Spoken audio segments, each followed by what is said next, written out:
All right, guys, welcome back to my backyard. I'm really excited to share today about third phase of basic underwater demolition seal training.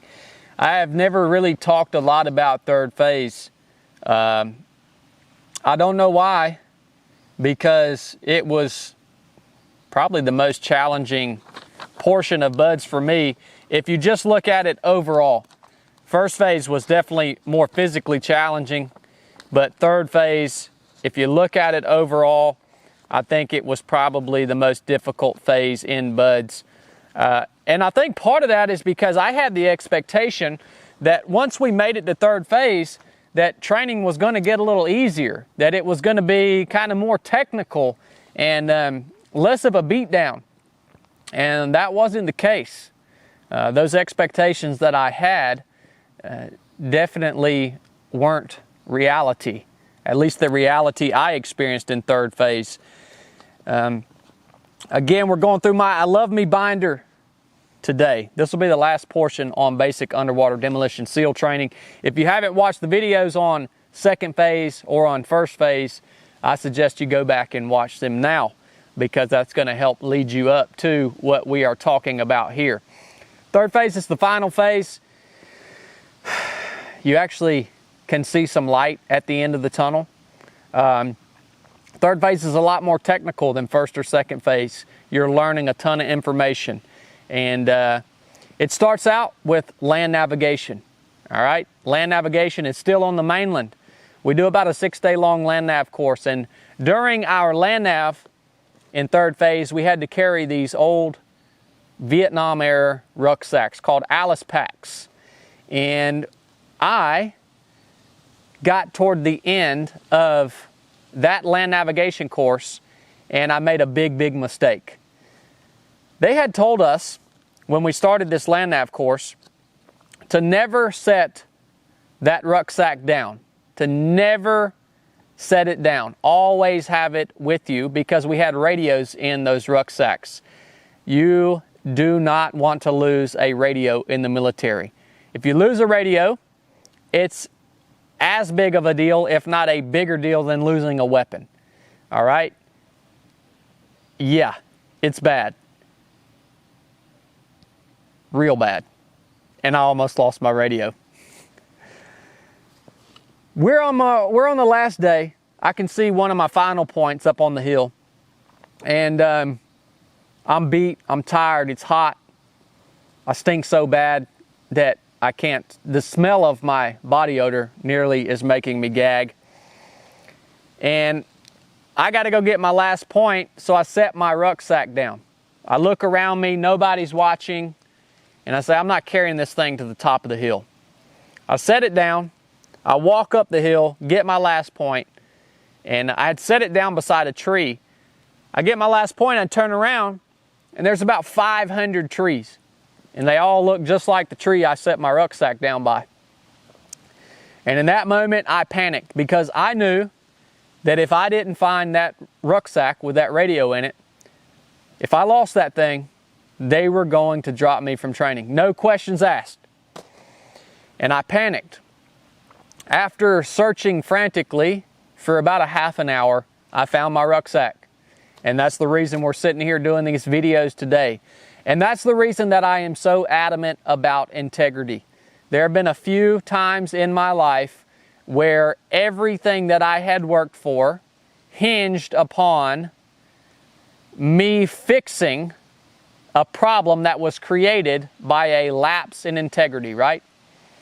I didn't think anyone was watching. No one was looking. I could set this thing down. I could make it a little easier on myself. And that almost cost me everything. Have integrity, man. Do what's right when no one is watching, and it's going to pay off in life. And hopefully you don't have to have those moments like I have had during land nav in third phase. We wrapped up with land nav, and we left the mainland to commence the meat of third phase of BUD/S. Third phase of BUD/S is held on a place called San Clemente Island. We call it the Rock. All right? It's completely isolated. When you get to the rock, you're cut off from the rest of the world, and you're stuck on this tiny portion of the island with a bunch of instructors that their main goal in life is to make you miserable. And guess what? There's no one to rein them in. You're stuck out there with them, and they are going to give you the full force of fury that they so enjoy releasing on bud students. While you're out on the rock, you have to do all your same things. You have to do your runs, your 4-mile timed runs, you have to do your 2-mile ocean swims, and you have to do your O course. You have to pass all the standards, but the standards get harder, even harder than they were in second phase. So performance standards go up, and you're also learning all these other skills that are brand new to you. The rock is a interesting place to be. While you were out on the rock, to eat food, you had to do something called chow PT. So before breakfast, lunch, and dinner, you had to do chow PT. Chow PT was either Al Huey, Frog Hill, or it was push-ups and pull-ups right there in front of the chow hall. Now, I had a good friend, I guess you could call him a good friend. I had a classmate in Buds. I won't say his name on here, but me and him didn't get along very well. And nobody knew I was a runner. Nobody knew I was good at running. I told you guys I always stayed middle of the pack. Well, this friend of mine, we had a little argument one day, and I had a big dip of Copenhagen in, chewing tobacco, and my friend had just finished polishing his boots, because you had to keep your uniform nice and clean and presentable even out on the rock. And I spit a big stream of tobacco juice out on his boots.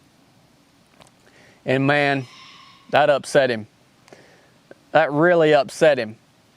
But I don't think we had the energy to fight right then. So we carried on throughout our day. And I woke up the next morning, and my buddy that I spit tobacco on his freshly shined boots, he had got up that night and filled my boots up with sand. And I woke up that morning and to 2 boots filled with sand up to the brim. Went outside, dumped the sand out of my boot. Of course, I didn't have time to hose them off and get all the sand out, and that causes a lot of issues on your feet, especially when you're running and moving all day. And we had chow PT that morning for breakfast, and we decided we were going to settle our differences. So I laced up my sandy boots. He laced up his boots. Chow PT that morning was a hill called Al Huey that goes out the back of the barracks. And he challenged me to a foot race. Now this person, this classmate of mine, he was one of the best runners in the class. He always finished first on the runs. So what do you think he challenged me to? A race up to the top of Al Huey. This is how we were going to settle our differences. So nobody in the class knew I could run. We got on the line. The whole class was watching. The instructors were out there. They were watching. And we started up Al Huey. Al Huey was probably a half a mile straight up, half a mile straight back down. And I said, you know what? I've been here long enough. I'm going to show these jokers what I got. And I freaking destroyed him in that run. Destroyed him in that run. But that's probably the worst mistake I ever made, because after that, everybody knew I could run better than pretty much anyone in the class, which meant I couldn't stay middle of the pack anymore, because they knew middle of the pack, I was sandbagging it. So from that point forward, I had to run fast. That was cool though. I'd been there long enough. You couldn't really hide in the middle of the pack anymore.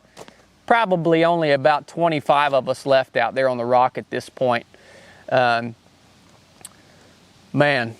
that was a good race. Good time. Everybody got a good laugh out of it. Speaking of Copenhagen, we had cooks out on the island, and I paid the cooks on a weekly basis to sneak my chewing tobacco in. The cooks had access to a little store somewhere on the island that we never saw, but they would go to the little store, they would get dip, and they would sell it to me for probably about 3 times what they paid for it. But it was worth it. So that's how I got my hands on chewing tobacco out on the island. I spent Thanksgiving on the rock. All right, Thanksgiving was an interesting day because we got up that morning, we trained as always. I think we were working on some demolition stuff, and at lunch our cooks had prepared this magnificent Thanksgiving meal with all the fixings. I mean, roasted turkey and gravy and dressing, and it was a magnificent meal, Thanksgiving dinner. We all sat down at lunch. The instructors told us we're going to eat Thanksgiving together as a class, and then we get the rest of the day off, right? We sat down, we ate our Thanksgiving meal. We all got so stuffed because we thought, man, this is not only good food, but we get to relax the rest of the day. So we all ate about 3 portions worth. And immediately after our Thanksgiving dinner was done, the instructors pulled us out of the chow hall, and they proceeded to beat us until at least half the class had thrown up their entire Thanksgiving meal. So that went on for 3 or 4 hours, and very few of us got to hold on to that nourishment, and then they gave us the rest of the day off. That was my Thanksgiving on the rock. Interesting, right? On the rock, we had to do something called OTB, over the beach operations. The surf was really, really tough out on the island. Big surf.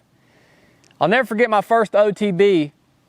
I was towing my rucksack behind me, and I get up onto the beach where I can finally touch the sand underneath my feet. So I stand up.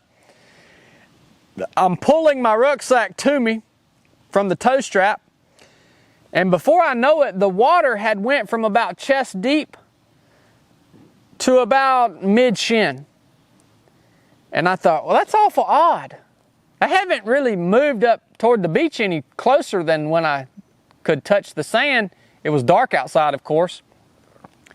I turned around behind and looked behind me when I noticed the water had gotten shallow, and I realized I couldn't see the horizon.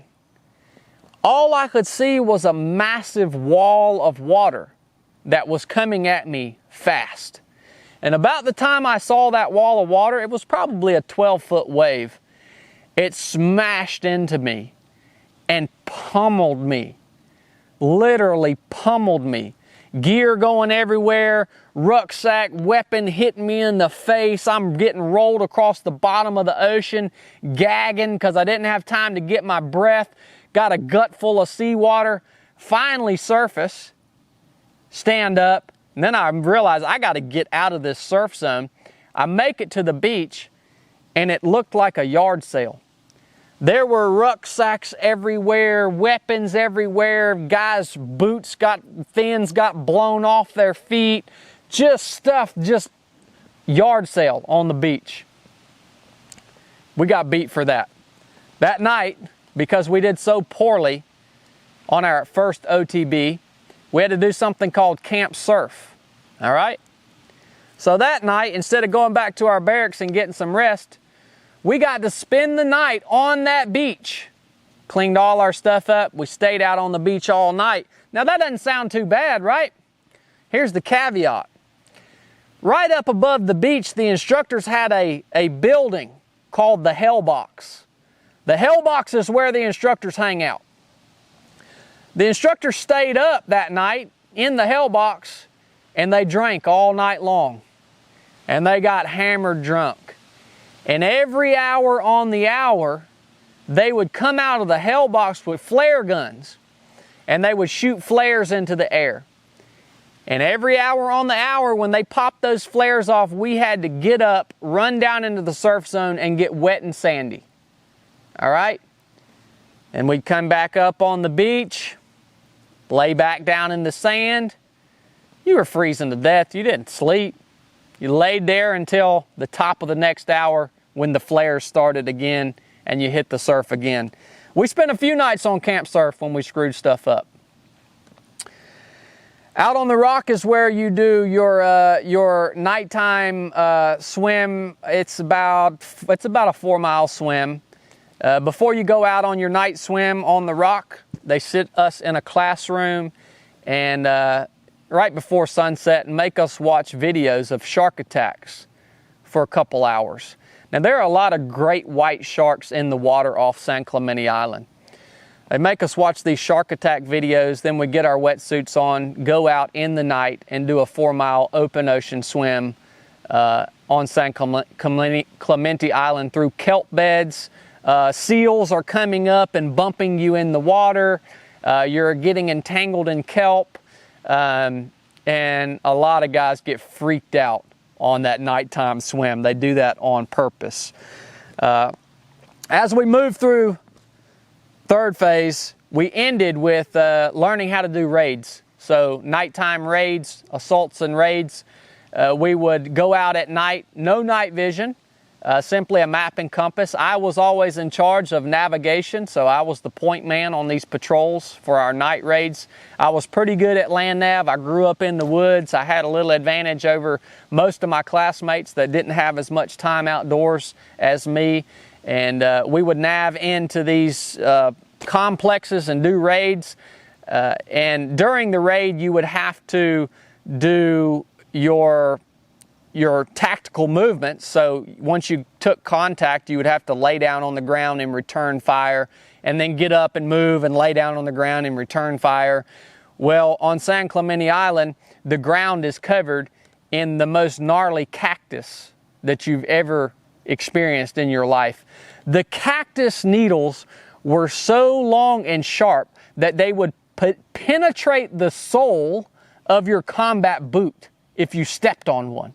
Would literally go through the sole of your freaking boot, man. And if you can imagine going through a drill, getting up and down off that ground in a firefight, in a field of cactus, you get back to your barracks that night and you spend the rest of the night picking cactus out of your skin. And that went on for about a week. Third phase was my first experience working with helicopters. We had a unit called the Night Stalkers, which is a Tier 1 helicopter unit, best in the world, fly out to San Clemente Island. And they had to get some qualifications done, so we spent a whole day casting out of the helicopters into the open ocean, helo casts. So that was really cool. Once you get done with third phase, every class gives a gift. Our class gift was a massive statue of Captain Morgan. I have no clue where we found this thing at. It was about 10 feet tall. I imagine it's still out on the rock today, hanging out somewhere in the hell box. So if you guys ever go to San Clemente and you get to tour the facility, look for that Captain Morgan statue. That was from Bud's class 278. The final night, training is done. The final night on the island. The instructors bring out some kegs. And these kegs, I don't know how old they are. I don't even know where they got them from. But it was the nastiest, stalest beer I have ever drank in my life. And we all had canteen cups, all right? These metal cups. Everybody's canteen cup was unique because you got to draw on them. And the last night, we all got 2 canteen cups full of that nasty, stale beer. You can imagine, we ain't had no alcohol and no telling how long. Every one of us got drunk off of 2 canteen cups of beer. We stumbled back to our barracks. We woke up the next morning with the worst hangover that you could describe. Woke up and that was it, man. I've actually got a picture of me standing in front of the hell box with my swim buddy the morning after that last night on the rock. I'll get Blake to attach it in this video. And if you'll look at my face, I'm hungover so bad from those 2 cups of Canteen stale beer. The sun's hitting me in my face, and I have a splitting headache, and I can't really keep my eyes open. So you'll get to see that on my face. I'll send that picture over. We load up on the aircraft, C-130, depart San Clemente Island, get back to the mainland, and then we have our Bud's graduation. Bud's graduation is all internal. There's no fanfare, there's no family, there's no one allowed. It's a small ceremony where they present us with this certificate, and that's all you get. Good job, you graduated Buds. Now real training starts. You don't get your trident when you graduate Buds. I think a lot of people are confused about that. All you get is this piece of paper. You do not get your trident. You are not a SEAL when you graduate Buds.